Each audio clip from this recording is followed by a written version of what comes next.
I slammed the front door behind me, my hands shaking as I fumbled with my keys. The house was quiet, but the silence felt oppressive, heavy with unspoken truths. Jake's car wasn't in the driveway, and I knew exactly where he'd be. Not at work, like he'd told me this morning, but probably drowning his sorrows at O'Malley's again. "Damn it, Jake," I muttered, tossing my purse onto the kitchen counter. The answering machine blinked accusingly, and I hit play with more force than necessary. "Mrs. Lawson, this is Sandra from Midwest Insurance. I'm calling to follow up on the claim your husband filed last week regarding his termination." My stomach dropped. Termination? Jake had sworn up and down he'd quit his job at the bank 2 weeks ago, citing creative differences with his boss. I'd been skeptical. It was the 3rd job he'd left in as many years, but I'd wanted to believe him. The machine beeped again. "Emma, honey, it's your mother-in-law. I hope you're not working too late again. Jake could really use your support right now. Call me back, dear." I deleted Martha's message with a vicious jab. Of course she'd take his side. In her eyes, Jake could do no wrong, and any of his shortcomings were clearly my fault. The front door creaked open, and I steeled myself. Jake stumbled in, reeking of whiskey and failure. "Hey, babe," he slurred, attempting a lopsided grin. "You're home early." "Cut the crap, Jake," I snapped. "I know you were fired. Why did you lie to me?" His face fell, guilt flashing in his bloodshot eyes. I didn't want to disappoint you again? So you thought lying was the better option?" I ran a hand through my hair, frustration building. How are we supposed to trust each other if you can't even be honest about something like this? Jake slumped onto the couch, head in his hands. "I'm sorry, Em. I really messed up this time." "This time?" I echoed, my voice rising. "Jake, this is becoming a pattern. We can't keep living like this. What happened?" He mumbled something about a missed deadline and an angry client. The same old story, different day. I paced the living room, my mind racing. "We need to make some changes," I said firmly. "I can't keep being the only reliable income in this household, and you need to." The phone rang, cutting me off. Jake lunged for it, relief evident on his face at the interruption. "Hello? Oh, hi, Mom," he said, shooting me a pleading look. I rolled my eyes and headed for the kitchen, needing some space. As I filled a glass of water, Jake's voice drifted in from the other room. "Yeah, Emma's here. She, found out about the job. No, I haven't told her that part yet." I froze, my grip tightening on the glass. What else was he hiding? "Mom, I don't think that's a good idea," Jake was saying, his voice low and urgent. "Emma won't—" "No, I know you're trying to help, but—" I stormed back into the living room. "Won't what, Jake? What brilliant plan has your mother cooked up now?" Jake's eyes widened in panic. "Nothing. It's nothing. Mom, I gotta go." He hung up quickly, avoiding my gaze. "Jake," I said, my tone dangerous. "What aren't you telling me?" He fidgeted with the phone cord, looking everywhere but at me. "It's just, Mom thought it might be good if she came to stay with us for a while, to help out, you know?" The glass slipped from my hand, shattering on the hardwood floor. Water and shards of glass spread at my feet, a perfect metaphor for the mess our life had become. "Your mother," I said slowly, "wants to move in with us?" Jake nodded miserably. "Just temporarily, until I can get back on my feet." I stared at him, speechless. This was a nightmare. Martha, with her judgmental looks and backhanded compliments, living under our roof? The very thought made my skin crawl. "Emma, please," Jake pleaded. "It won't be for long. We need the help, and—" "We?" I interrupted, my voice sharp. "There is no we in this decision, Jake. You and your mother don't get to decide how we handle your mistakes."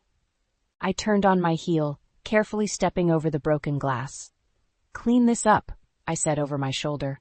"I need some air." As I grabbed my keys and headed for the door, I heard Jake call out desperately, "Emma, wait! Where are you going?"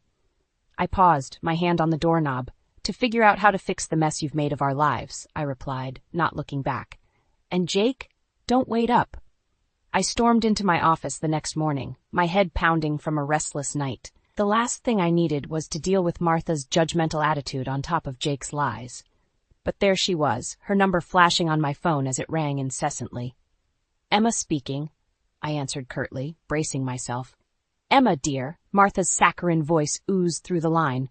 "I hope I'm not interrupting your very important work." I gritted my teeth. "What can I do for you, Martha?" "I'm worried about Jake," she sighed dramatically. He's been so down lately, I can't help but wonder if your career focus might be affecting him. My grip tightened on the receiver. Excuse me? Well, you know how men are, Martha continued, oblivious to the anger building in my chest. They need support, attention. Jake's always been sensitive. Perhaps if you were home more. Martha, I cut her off, my voice dangerously low. Jake is a grown man. His job troubles are his own responsibility. But as his wife, I interrupted, I've been supporting us financially for years while Jake hops from job to job. Don't you dare imply this is my fault. Martha gasped, affronted. I'm only trying to help, Emma. Someone needs to be there for Jake, and if you're too busy climbing the corporate ladder. Stop right there, I snapped. My career isn't the problem. Jake's inability to hold down a job is. And frankly, Martha, your coddling isn't doing him any favors. Well, I never, Martha huffed. If that's how you feel, maybe it's best if I come stay with you both for a while. Jake clearly needs a supportive presence at home. My blood ran cold. That won't be necessary, I said firmly. Jake and I can handle our own affairs. We'll see about that, Martha replied ominously before hanging up. I slammed the phone down, fuming. The nerve of that woman. As if I hadn't bent over backwards trying to help Jake. My phone buzzed with a text from him. Mom's worried about us. Maybe we should let her visit? I ignored it, focusing on my work.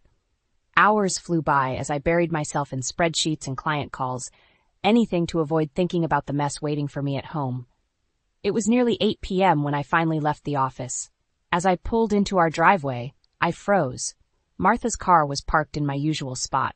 I found them in the kitchen, Jake nervously stirring a pot while Martha fussed over place settings. What's going on? I demanded, dropping my briefcase with a thud. Martha turned, all smiles. Emma, darling, we were wondering when you'd grace us with your presence. I hope you don't mind. I took the liberty of preparing dinner. You took liberties, all right, I muttered, glaring at Jake. He avoided my gaze, suddenly very interested in his cooking. Jake mentioned you two were having some difficulties. Martha continued, her tone dripping with false concern. I thought a nice family dinner might help smooth things over. I laughed bitterly. Family dinner? Is that what this is? Jake finally looked up. Please. Mom's just trying to help. Help? I exploded. By ambushing me in my own home? By blaming me for your problems? Martha gasped. I would never. Save it, I snapped. I heard enough this morning. You made it perfectly clear what you think of me and my career. Jake stepped between us. Emma, that's not fair. Mom's here because she cares. Oh, she cares all right, I retorted. She cares about controlling our lives, about making me the villain in her perfect little narrative. Now, Emma, Martha began, her voice sickly sweet. I know you're under a lot of stress, but there's no need for dramatics. Why don't we all sit down and... No, I said firmly. I'm not doing this. Not tonight. I turned to Jake. You invited her here without even asking me, didn't you? His guilty expression said it all. I grabbed my keys, my hands shaking with rage. Emma, wait, Jake called as I headed for the door. Where are you going? I paused, my hand on the doorknob. Somewhere I'm actually wanted, I replied coldly. Enjoy your family dinner. As I slammed the door behind me, I heard Martha's voice drift out. Well, I never. Jake, darling, you really need to do something about that wife of yours. I got in my car and drove, tears blurring my vision. How had my life come to this? And more importantly, how was I going to fix it?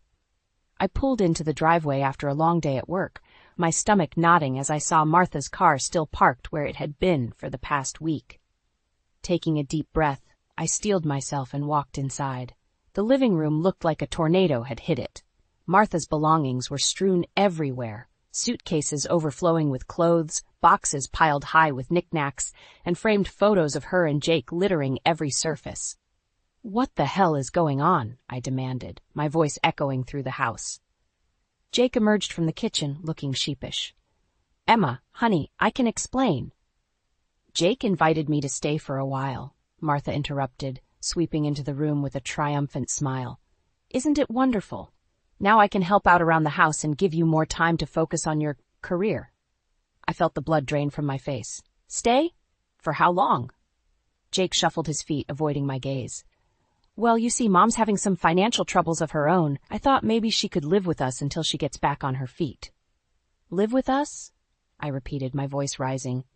Jake, we can barely afford to keep ourselves afloat. How are we supposed to support your mother too? Martha clucked her tongue. Now, Emma, there's no need to be so dramatic. I'm sure with a little belt tightening we can make it work. After all, family comes first. I whirled on her. This isn't your decision to make, Martha. This is our home, mine and Jake's. Of course it is, dear, Martha said patronizingly. But Jake agrees it's for the best. Don't you, sweetheart? Jake nodded weakly, and I felt something inside me snap. How dare you? I hissed, advancing on him. How dare you make this decision without even talking to me? This is my house too, Jake. My life. Please, Jake pleaded. Mom needs our help. We can't just turn our backs on her. Like you turned your back on your job responsibilities. I shot back. Or how about how you've turned your back on our marriage by lying to me? Martha gasped. Emma, that's no way to speak to your husband. I rounded on her. And you waltz in here, criticizing my choices, blaming me for Jake's shortcomings, and now you expect me to support you? I'm only trying to help, Martha sniffed. Someone needs to keep this family together. We were doing just fine before you showed up, I snapped. Jake stepped between us. Emma, that's enough. Mom's staying, and that's final. I stared at him, disbelief and betrayal coursing through me. Final? You don't get to make that decision unilaterally, Jake. Well, someone has to make decisions around here, he retorted. You're never home anyway. The words hit me like a physical blow. I stumbled back, grabbing my purse. I'm never home because I'm working my ass off to keep us afloat while you bounce from job to job. Emma, wait, Jake started, but I was already heading for the door. No, Jake, I'm done waiting. I'm done being the bad guy in this scenario. I paused at the threshold, turning back to face them both. You want to play happy families with Mommy Dearest? Fine, but don't expect me to stick around and watch. Where are you going? Jake called after me. To a hotel, I replied coldly, since apparently I'm no longer welcome in my own home. As I got into my car, I heard Martha's voice drift out the open door. Let her go, Jake. She'll come to her senses eventually. Now, why don't you help me unpack? I peeled out of the driveway, tears blurring my vision. How had it come to this? My husband choosing his mother over me, my home invaded, my life upended. As I drove aimlessly through the darkening streets, a cold resolve settled over me. If Jake and Martha wanted to play dirty, fine. Two could play at that game. It was time to start planning my next move and my revenge. I'd been staying at the Comfort Inn for a week, trying to gather my thoughts and plan my next move. The constant buzzing of my phone, Jake's desperate texts and Martha's passive-aggressive voicemails only fueled my determination. I needed to go home and face this head-on. As I pulled into the driveway, I noticed Jake's car was gone. Perfect. I could grab some clothes without a confrontation. But as I entered the house, I heard Martha's shrill voice coming from the kitchen. I don't care what it takes, Richard. You can't do this to me now. I froze, my hand still on the doorknob. Martha was clearly in the middle of a heated phone call, unaware of my presence. Don't you dare bring up my indiscretion, she hissed. You're the one who's been embezzling from the company for years. My eyes widened. What on earth was going on? Fine, file for divorce, Martha spat. But don't think I won't take you for everything you're worth. I know where all the bodies are buried, Richard. The call ended abruptly, and I heard Martha's muffled sobs. Despite my anger, a small part of me felt a twinge of sympathy, but that feeling evaporated as soon as Martha spoke again, this time leaving a voicemail. Jake, honey, it's Mom. Listen, I need you to talk to Emma about accessing some of your joint savings. It's just a small loan to tide me over. I'm sure she'll understand. After all, we're family. Red-hot fury coursed through me. How dare she? I stormed into the kitchen, making Martha jump. Emma, she gasped, hastily wiping her eyes. I didn't hear you come in. Clearly, I said coldly. Too busy trying to swindle us out of our savings, were you? Martha's face paled. You heard that? Every word, I confirmed, including your charming conversation with Richard. Infidelity and embezzlement, Martha. My, what would the neighbors say? You don't understand, Martha pleaded, her earlier bravado crumbling. Richard's trying to ruin me. I need help. I laughed bitterly. And your solution is to ruin us instead? To bleed us dry while you've been sitting pretty on stolen money for years? It wasn't like that, Martha protested.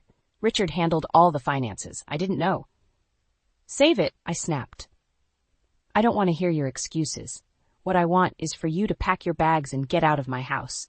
Martha's eyes narrowed. You can't throw me out. Jake invited me to stay. Watch me, I growled, advancing on her. You've manipulated and lied to us from the moment you got here. You blamed me for Jake's problems, invaded our home, and now you're trying to steal from us. I am Jake's mother, Martha shrieked. He'll never choose you over me. The front door slammed, and Jake's voice called out, Mom? Emma? What's going on? Martha's face transformed instantly, tears welling up in her eyes as Jake entered the kitchen. Oh, Jake, she wailed. Emma's being so cruel. She wants to throw me out on the street. Jake looked between us, confusion evident on his face. Emma, what? Don't you dare fall for her act, I warned him. Your mother's been lying to us both. She's getting divorced because she cheated on Richard, just who's been embezzling money for years, and now she wants to borrow from our savings to cover her ass. Jake's jaw dropped. Mom, is this true? Martha's sobs intensified. Jake, please, you don't understand. I had no choice. I turned to Jake, my voice steel. It's time to make a decision, Jake. Either she goes or I do, for good this time. The tension in the room was palpable as Jake looked between his sobbing mother and me, his wife, standing firm and unyielding. I could see the conflict in his eyes, years of maternal manipulation warring with the truth laid bare before him. Jake, I said softly, but with conviction. This is it. This is the moment that decides our future. Choose wisely. As Jake opened his mouth to speak, I held my breath, knowing that whatever came next would change all of our lives forever. Jake's eyes darted between Martha and me, his face a mask of confusion and pain. I need some time to think, he stammered, backing out of the kitchen. Jake, please! Martha wailed, reaching for him. But he was already gone, the front door slamming behind him. I stood there, trembling with rage and hurt. I hope you're happy, Martha, I spat. You've torn this family apart. Martha's tear-streaked face hardened. You did that all on your own, Emma, if you'd been a proper wife. Don't you dare, I hissed, cutting her off. I'm going to pack some things. When I come back down, I expect you to be gone. I stormed upstairs, my mind reeling. As I threw clothes into a suitcase, I heard Martha's muffled voice. She was on the phone again. Quietly, I crept to the top of the stairs to listen. Richard, please, she was saying, her voice desperate. I need more time. No, don't call the lawyers yet. I have a plan. My blood ran cold. What was she up to now? Jake and Emma have savings, Martha continued. If I can just get access. No, they don't suspect anything. Emma's too caught up in her career to notice. I gripped the banister, my knuckles turning white. She was planning to steal from us. Just give me a week, Martha pleaded. I'll have the money, and we can make this all go away. I'd heard enough. I marched downstairs, my face a thundercloud. Martha jumped as I entered the room, hastily ending her call. Emma, save it, I snapped. I heard everything. You're not just trying to borrow money, you're planning to steal it. Martha's face crumpled. You don't understand. Richard will ruin me if I don't pay him off. I had no choice. There's always a choice, I said coldly. And you chose to lie, cheat, and steal. Well, guess what? It ends now. I pulled out my phone and dialed Jake's number. It went straight to voicemail. Jake, it's Emma. Your mother is planning to steal our savings to pay off Richard. Come home now. We need to talk. Martha lunged for me, trying to grab the phone. You can't do this, she shrieked. I dodged her, my voice rising. Watch me. It's over, Martha. Your lies, your manipulation, all of it. Just then, the front door opened. Jake walked in, his face ashen. I heard everything, he said quietly. The voicemail came through as I was sitting in the car. Martha collapsed onto the couch, sobbing. Jake, sweetheart, please, you don't understand. I understand perfectly, Jake interrupted, his voice hard. You've been lying to us, Mom. Using us. And now you are going to steal from us? I felt a surge of hope. Was Jake finally seeing the truth? But then he turned to me, his eyes cold. And you, Emma, you've been so wrapped up in your job, you didn't even notice what was happening in our own home. My jaw dropped. Are you serious right now? I've been supporting us while you can't hold down a job. I've been putting up with your mother's constant criticism and manipulation. Jake shook his head. Maybe if you'd been around more, none of this would have happened. I stared at him, disbelief and fury warring inside me. In that moment, I saw my future laid out before me. A life of constantly being blamed, of never being enough, of sacrificing everything for a man who would always choose his mother over me. You know what? I said, my voice deadly calm. You're right, Jake. I haven't been around enough, so let me fix that right now. I grabbed my suitcase and headed for the door. Jake called after me. Emma, wait! Where are you going? I paused at the threshold, looking back at the two people who had betrayed me so deeply. I'm leaving, I said firmly. For good this time. You two deserve each other. As I walked out, I heard Martha's triumphant whisper to Jake, It's for the best, darling. Now, about that savings account. I got into my car, my hands shaking as I gripped the steering wheel. This wasn't just about leaving anymore. It was about protecting myself and everything I'd worked for. It was time to call a lawyer and start divorce proceedings.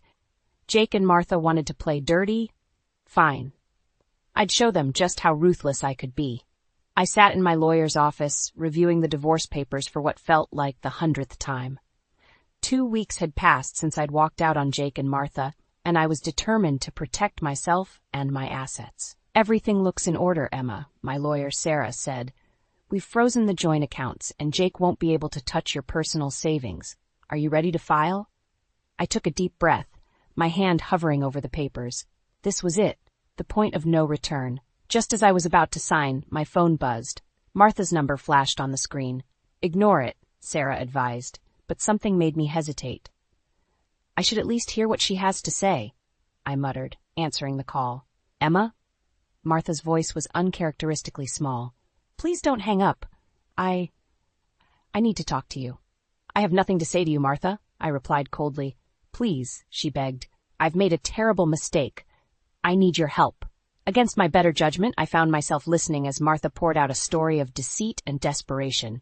Her voice cracked as she admitted to her affair, to the lies she'd told Jake about me, to her plan to use our money to cover up her husband's embezzlement.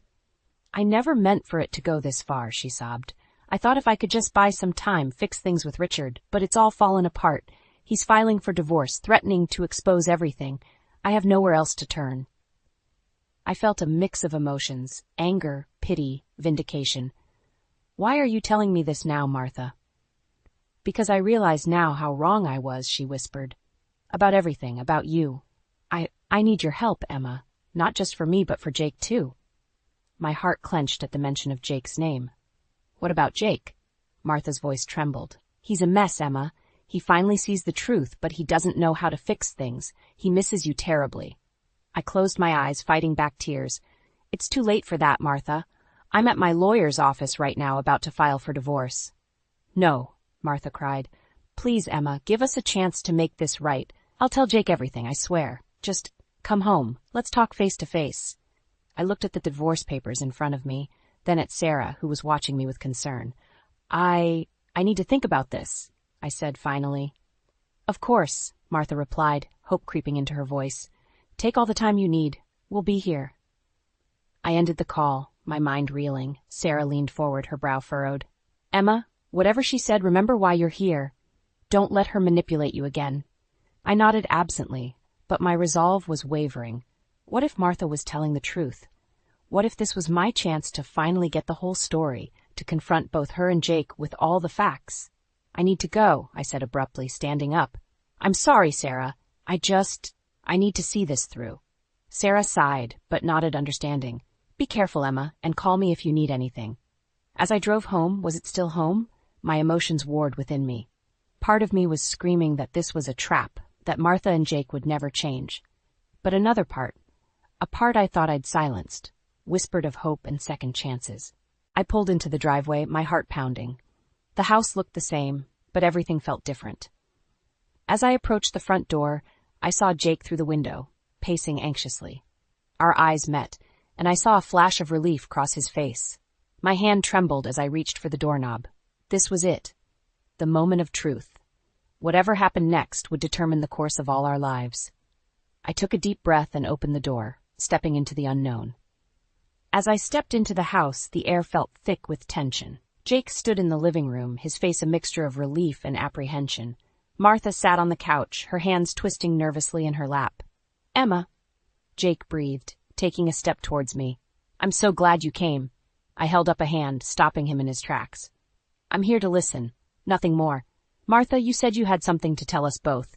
So talk. Martha nodded, her eyes brimming with tears. I've been lying to you both about everything. For the next 20 minutes, Martha spilled her secrets. Her affair with a family friend, Richard's embezzlement from his company, their impending divorce, and her desperate plan to use our money to cover it all up.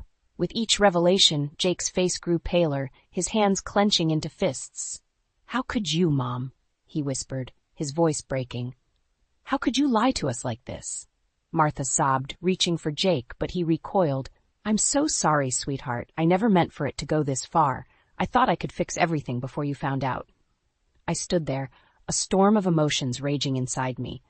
Anger at Martha's deception, pity for her desperation, and a growing realization that Jake had been as much a victim of her manipulation as I had. Jake, I said softly, turning to my husband, did you know any of this? He shook his head, looking shell-shocked. No, God, Emma, I had no idea. I thought Mom just needed our help. I never imagined. That's why I called you, Martha interjected, her voice pleading. I realize now how wrong I was. About everything. I need your help, both of you. Please. I laughed bitterly. Help? After everything you've done? You tried to steal from us, Martha. You nearly destroyed our marriage. I know, she wailed, and I'll spend the rest of my life making it up to you both. But right now, I need your help to fix this mess with Richard. If we don't act fast, he'll expose everything, and we'll all go down. Jake turned to me, his eyes desperate. Emma, what should we do? I felt the weight of the moment pressing down on me. This was it. The crossroads where I had to decide not just the fate of my marriage, but the future of our entire family. No, I said firmly, surprising even myself with the steel in my voice. We're not doing this, Martha. Not anymore. But, Martha started, but I cut her off. No more lies, no more schemes. You made this mess, and you're going to face the consequences. We all are. I turned to Jake, my heart pounding. I love you, Jake, but I can't keep living like this. We can't keep enabling your mother's behavior. Jake nodded slowly, realization dawning in his eyes. You're right. Mom, I'm sorry, but Emma's right. We can't help you cover this up. Martha's face crumpled. But what am I supposed to do? Where will I go? That's not our problem anymore, I said, feeling a weight lift from my shoulders. Jake, we need to talk. Alone. As we left Martha sobbing on the couch, Jake and I retreated to the kitchen. The air between us was charged with unspoken words and lingering hurt. Emma, Jake began, his voice thick with emotion. I've been such a fool. Can you ever forgive me? I looked at him, really looked at him, for the first time in months. I saw the man I fell in love with, but I also saw the weak-willed son who had let his mother come between us. I don't know, Jake, I said honestly. I love you, but I don't know if love is enough anymore. We have a lot to work through. Jake nodded, tears in his eyes. I understand. Whatever it takes, Emma. I want to make this right. As we stood there in our kitchen, the sound of Martha's sobs drifting in from the living room, I realized that this was just the beginning. We had a long, hard road ahead of us, facing the consequences of Martha's actions, rebuilding trust, and figuring out if our marriage could survive this ultimate test. But for the first time in months, I felt a glimmer of hope. Whatever happened next, I knew I had the strength to face it head-on. 1 year later, I stood in my new apartment, surrounded by boxes and the promise of a fresh start. The divorce had been finalized 3 months ago, and I was finally ready to close this chapter of my life. My phone buzzed with a text from my boss. Congratulations on the promotion, Emma. Can't wait to see what you'll do as our new marketing director. I smiled, a sense of pride washing over me. This was what I had been working towards all along. Recognition for my skills and dedication, not judgment for my ambition. As I unpacked, I came across a photo of Jake and me from happier times. A twinge of sadness hit me, but it was quickly replaced by a sense of peace. We had tried to work things out after Martha's confession, but the trust was too badly broken. In the end, we both realized that sometimes love isn't enough. The doorbell rang, startling me from my reverie. I opened it to find Martha standing there, looking older and more subdued than I remembered. Emma, she said softly, I hope I'm not intruding. I wanted to apologize, again, and to give you this. She handed me an envelope. Inside was a check for a substantial amount, far more than she'd ever tried to take from us. It's everything I have, Martha explained, her voice trembling. I sold the house, my jewelry. I want to make amends for what I did to you and Jake." I stared at the check, a whirlwind of emotions coursing through me. "Martha, Please," she interrupted. "I know it doesn't fix anything, but I hope it helps you start your new life. I see that now." As I looked at this woman who had caused me so much pain, I felt the last of my anger melting away. "Thank you, Martha, but I don't need this. I've already started my new life." I handed the check back to her. "Use it to start over yourself. Learn from this and be better." Martha's eyes filled with tears. "You're a remarkable woman, Emma. I'm sorry I didn't see it sooner."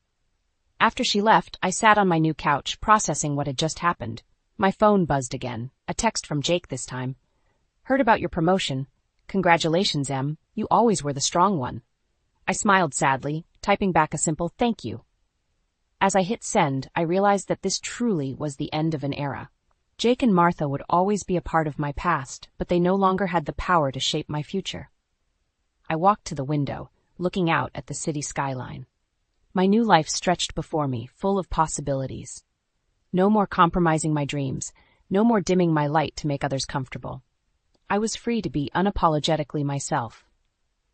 As the sun set, painting the sky in brilliant oranges and pinks, I felt a sense of excitement building within me. Tomorrow was a new day, the first day of the rest of my life, and I was ready to face it head-on, stronger and wiser than ever before. I thought about all the women out there facing similar struggles, torn between family obligations and personal ambitions, fighting to be heard and valued. I hoped that my story might inspire them to stand up for themselves, to demand the respect and love they deserved. In that moment, I made a promise to myself. I would use my new position not just to advance my career, but to mentor other women, to help them find their voices and chase their dreams. My journey had been difficult, but it had taught me invaluable lessons about resilience, self-worth, and the power of staying true to oneself. As night fell, I raised a glass to my reflection in the window. "Here's to new beginnings," I toasted, "to strength, to growth, and to never settling for less than you deserve." The future was bright, and for the first time in years, I felt truly, genuinely happy. Whatever challenges lay ahead, I knew I had the strength to face them. After all, I was Emma, resilient, ambitious, and finally, gloriously free.